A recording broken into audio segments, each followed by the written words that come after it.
Hi guys, I'm Greg. I'm John. We're gonna give you an episode today of our segment that we want to make a weekly thing. Hopefully it catches on with y'all. We love the audience participation. Point and smile. Shanghai Dawn. How it could work is this segment Dawn. where we have a list of so many movies that have been talked about to have sequels, crossovers, reboots, remakes, or movies that we just didn't think were very good and how we think they could have been better. Yeah. But today we're going to start off with Shanghai Dawn. Start a little small here. It was announced not long ago, only a couple months ago, that the director of Napoleon Dynamite is going to be directing, Shanghai Dawn. He's going to be Jared Hess? Yeah, he's going to be directing John Heder. Idiot. He's going to be directing Shanghai Dawn. There's no plot revealed, so we came up with our own plot. We came up with the plot. We came up with our own concept for Shanghai Dawn. Let's pitch it to you all, see if you like it or not. Here's how we think it could work. It's been many years since the last Shanghai Nights was it? Yeah. So we want to pick this up 15 years after the events of Shanghai Nights. So we have our characters, Jackie Chan and Owen Wilson, Sean Wang and Roy O'Bannon. They now live in Hollywood, California, specifically Chinatown, in the 1910s. So with this concept, we have that Roy, he's a struggling writer. He's trying to produce his stories. Kind of piggybacking off of where we found him in the second movie, like peddling these serials about his great adventures. But now he's trying to get a film made about his life and, the crazy shit. Because in the end of Shanghai Nights, he was talking about, you should get into moving pictures. Yeah. Wow, those things. Charlie So now Chaplin. we're leading into that. Moving pictures haven't quite been a thing at this specific time yet, specifically in Hollywood. They haven't hit the landmark monumental moment. They're experimenting. It's time to jump on the train. Exactly. So he wants to produce stories that he's writing. He wants to write and direct. He has all these great visions, and he really believes in the impact of cinema. Meanwhile, Sean, he's running a dojo, a kung fu dojo in Chinatown. Lives in Chinatown with Lynn. He lives with his sister Lynn, his hot-ass sister Lynn, who I'm assuming after 15 years is still really hot. We have it in our plot that Lynn and Roy, they didn't work out and they didn't stay together because, Roy he's Roy. He's Roy. He's Roy. He can't stay committed. He just can't stay. He's a hopeless romantic, but he probably gets bored, falls in love with some other chick. He's just a playboy still, I like the idea of Roy still being like old playboy. Old playboy, but not just writing Lynn directly out of the movie like every sequel does. Exactly. In our story, Lynn and Sean, they run the dojo together, and they live directly across the street from Roy. Roy's the only white guy currently living in Chinatown. So with this plot that we have with Sean and Roy right now, they miss each other, but, they can't be friends. We have ideas for scenes where, they probably secretly meet up or talk, or It's awkward that they live across from each other now, because Roy can't afford to leave. It's the only place he can afford to live, right across the street from his ex and his best friend who he can't really hang out with, except in secret. So we would have, those, bromance moments where, they bump into each other. How are you? I'm good. How are you? I'm all right. How's the school? It's good. How's the stories? Sage McAllister, pick it up. Yeah, exactly. To kick off the plot, though, Roy has this brilliant concept, this brilliant idea. He wants to do a movie based on the adventures that Sean and Roy went on. Primarily the events that took place in Shanghai Noon and Shanghai Nights. Yeah. He's thinking this would be a great idea if they did a movie based off those things. So what happens is there's an up-and-coming producer who's interested in film. He has a lot of money. He's a financier. He meets with Roy, but he rejects the idea.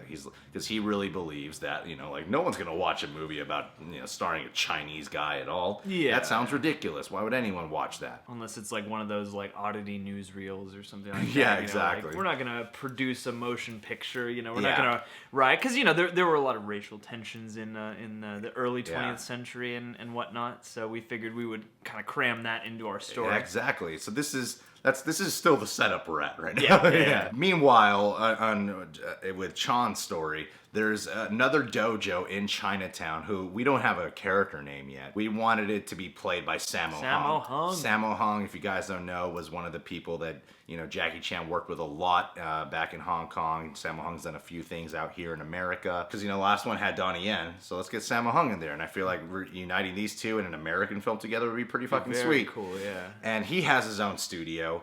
And what happens in our little plot, Jackie Chan's students, and Sammo Hung's students have like a feud going on where they break out into a fight. And this is all in Chinatown that's happening. For some reason, they break out into a fight around the same time Roy is taking a meeting with a producer, and the producer finally sees, like, oh shit, this martial arts stuff is crazy. This will look cool. This will look cool on film. We can capitalize on this. Yes, exactly. But that spells out trouble just as much as it spells out a way for them to get this movie made. So Roy, what he does is he meets with Sean about putting this movie together. Sean agrees to help out with it because, you know, Roy's like, what I really want to do is capture the action scenes. Well, yeah, I want to get the martial arts in there. It's a chance for them to get back together and to tell their story and to rekindle their friendship, but also it can help, you know, the school, it can help the community, like, because what Sean wants to do is like, you know, like promote martial arts.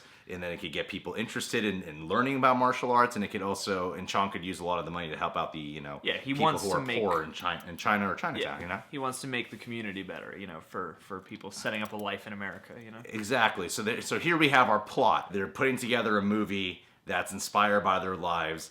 And then, you know, the casting process begins, and here's where I think we could have a lot of fun. I thought it'd be cool, you know, like this is early Hollywood. Shanghai Nights played with the fact that, you know, young Aaron Taylor Johnson was young Charlie Chaplin. I thought it'd be cool if you brought him over here. Bring him back. Just bring back Aaron Taylor Johnson to play, and even older, like Charlie Chaplin again. But just get Robert Downey Jr. Get Robert Downey. That'd be really cool. And, hey, Quicksilver and Iron Man both play Charlie Chaplin at one point. Crossover movies. Crossover Chaplins. And, you know, you could have other moments where you include other silent film stars like Buster Keaton, Harold Lloyd. Because part of the fun of both of the movies is, like, when, or especially the second movie, is, like, when they bring in, like, other shit from history or you know, from... Yeah, like that fight scene that in the marketplace that was, like, a tribute to Singing in the Rain. Yeah. Attributing older movies and stuff like that, silent era movies and early Hollywood movies, but also the second movie has all that stuff with Arthur Conan Doyle and Sherlock Holmes. Yeah. They keep stumbling across things that we know now, but like it's really toys with a historical fiction a lot. Yeah, they bumble their way through little nuggets of And if you look at like Jackie Chan's career, especially in Hong Kong cinema, like he had a film called Project A, and he's done other movies too, where he does action scenes. He does action scenes and stunts that are very specifically tributed to silent films. And he's a well-known, like, a huge fan of, like, Buster Keaton and stuff like that. And Charlie Chaplin, too, especially. So this would really hone in on the Shanghai Noon and Shanghai Nights were a lot of love for what Jackie Chan actually loved in cinema as well. So I feel like it'd be cool to really capitalize on all this stuff. And this would be, I mean, just like, you know, as nerding out over the logistics of making the movie, like, I'm sure Jackie Chan would be thrilled to actually make one of these movies in the silent era and like really dig right into that, you know? Exactly. So I feel like a lot of the fun ways the movie could play out sort of is we could see the fun process of the film being made, a lot of the fun moments of them recreating moments of Shanghai Noon, Shanghai Nights. We thought it'd be funny if like they, you know, like if Roy was writing and directing the film, but they're not starring in the film about them. Like they can have a young, a different Roy. Sage McAllister production. Yeah, exactly. You could have like a person playing a young Roy O'Bannon. I don't know who could play a young Owen Wilson. I can't off the top of my head think of any. David Henry, Wizards of Waverly Place. You know who I just saw in an episode of Black Mirror who might be able to do it actually is, do you remember 22 Jump Street? Yeah. You remember the blonde guy? Yeah. That guy. That would be cool. Who could probably play a young Roy O'Bannon. And so like, you know, you can have their montage moments where they're putting the film together, they're filming it. You see that Roy and Sean, they get to be friends again. You know, like that's something that they've missed out on is they haven't been friends for a long time. They have a goal together and they're rekindling, they're revisiting the past, revisiting the know, memories like of what made them so close. You know? And that's also just like, if you were going to bring this franchise back, I mean, you know, that's going to warm the hearts of anybody who loved it before. And it's probably one of the better ways, too, to do that thing where you're like, remember this from the past movies? This would be a more fun and more, like, justifiable way, I think, of actually doing that, too. Yeah, and that opens up a cool thing, I think, for this, because the fun in games starts to become watching them recreate the moments and then slowly watching the movement, watching how they recreate them change over time. Yeah. Because one of the conflicts of this movie is going to be that as they continue filming, the movie keeps getting changed by this producer to being less and less like real life and basically making Roy look like he's fucking amazing and making Sean look like his bumbling, you know, sidekick. Like one thing we thought would be funny, you know, because there's that whole big there's still a really big upset when especially the Asian community looks back on it with like Mickey Rooney and Breakfast at Tiffany's. Yeah. You know, like so. Casting like white. I like the idea of them having a scene where they cast a white guy to play Sean. Sean, yeah. But like they have a fight, like Roy and Sean are butting heads about it, but it's what the producer wants, and Roy's like, no, it'll be good. You know, okay, we can make it work. Yeah. Like, you know, he's always got a way we can make this work. Exactly. Funny. And you know, we thought like it'd be funny if Roy invented the director cameo. Yeah. So and yeah, just like address a bunch of little things throughout film history. Like maybe they have to do reshoots. They reshoot like all of Sean's scenes with the white actors and like that. You know, just like start poking. You can poke fun at movies too while you're doing it. And while we're keeping that fun, it would be neat if you like the students start to question the integrity. Like I feel like Sean would get his students involved as like stuntmen on this film. You know, to play a lot of the fight scenes and whatnot. And he's making jobs, man. Yeah. He's bringing work to the community. And then, you know, like, this is upsetting them. I don't want this to be just a joke, like racist stereotype jokes. I want, like, when the racist stereotype stuff comes in, for it to be, like, affecting the Asian characters in this movie. To be like, this is fucked up, kind of reflecting on modern times today. So around, like, the middle of the film, I imagine, like, a cool fight scene that would happen where they're filming a scene, they're almost, like, they're filming, like, one of their big moments, but then a bunch of masked figures attack the set, and they all know martial arts too.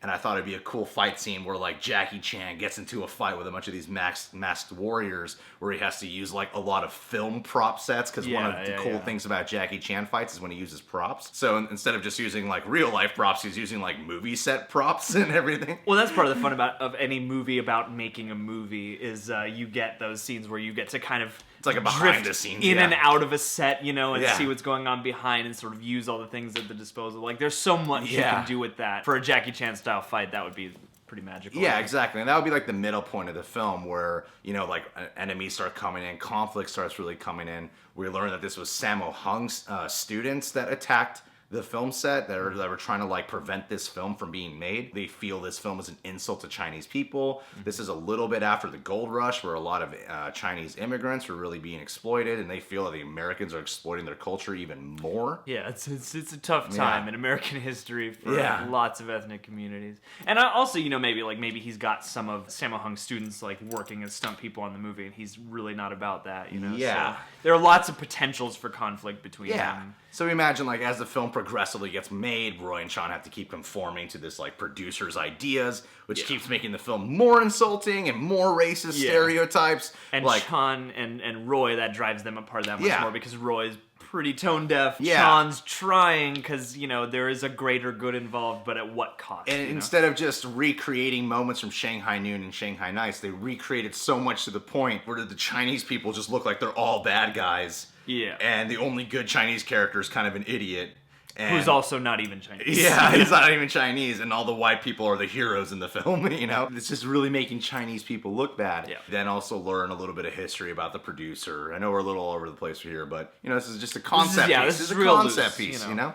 And we learned that the producer made a lot of money off of, you know, the gold rush, primarily using Chinese immigrants to do his labor. He doesn't really give a shit about Chinese people. Sean departs the film. Yeah, he's just exploiting the culture. Like, and Roy's having a hard time making the movie, questions the integrity of his own soul.